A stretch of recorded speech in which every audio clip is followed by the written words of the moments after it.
The bass thumped through the floor, rattling my chest as I pushed my way past the crowd. Strobe lights painted the room in jagged, fleeting shadows, and the smell of sweat and alcohol mixed into a haze that made everything feel unreal. I scanned the faces, the bodies, hoping, praying, that I would see her. My wife. The woman I had trusted with my life, the woman I had built my world around. I approached the bar, ignoring the jostling elbows and the occasional drunken laugh that cut through the music. I had to ask. I had to know. My throat was dry, my hands slick, my heart pounding like a warning drum. "Excuse me," I said, my voice rough. "Have you seen my wife?" The bartender, a young man with a smirk that seemed too practiced, tilted his head slightly, eyeing me like he already knew the answer, or worse, enjoyed the question. "You don't want to," he said casually, leaning on the counter, polishing a glass as though this was the kind of conversation he had every night. I froze. His words weren't a warning, they were a confirmation. A confirmation that what I feared was already happening. My stomach churned, twisting itself into knots I didn't know existed. "What do you mean?" I asked, trying to keep my voice steady, trying to cling to any shred of control I had left. The bartender shrugged, a slow, almost taunting motion. "She's having a good time. You know, with people who know how to treat her." There was no malice, no judgment, just an almost clinical delivery that made the words hit harder. My wife, wasn't just here. She was somewhere else, laughing, touching, enjoying herself with others. My vision blurred. The lights, the noise, the heat, it all closed in.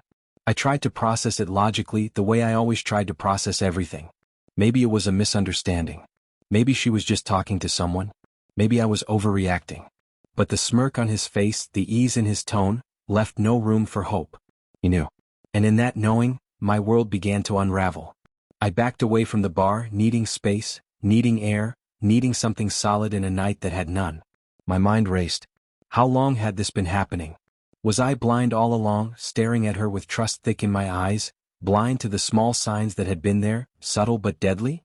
My hands shook as I ran them over my face, over the stubble I had ignored for weeks and sleepless nights filled with doubt. The nightclub's floor vibrated with the music again, a reminder that the world didn't stop, that life continued even as mine felt like it had ended. I saw her then across the room, her hair catching the lights, her laughter cutting through the haze. And yes, she was with him. Or them. Or whoever. My brain couldn't form numbers anymore, couldn't put faces together, just knew she was not mine, not here for me. I wanted to scream. I wanted to run. I wanted to grab her, drag her out, demand answers, demand respect, demand the life we had promised each other. But I didn't. I couldn't. Something heavier than fear, heavier than anger, pressed against my chest. It was betrayal, pure and absolute, and it had the power to freeze you in place, to make your limbs fail, to make your voice vanish. The bartender caught my eye again, a slight nod, a silent acknowledgement that he had given me the truth. He returned to his work, wiping down the counter as if the whole exchange had been nothing. And maybe it was nothing to him. Maybe it was just another night in the glow of neon lights and spilled drinks. But for me it was everything. My life, my choices, my trust, my love, it was all laid bare in the smirk of someone who knew more than I ever wanted to know. I stepped back, the crowd pressing against me, the pulse of the music growing louder, drowning out my thoughts but not the ache in my chest. I could feel it, a slow burn that threatened to consume every rational part of me.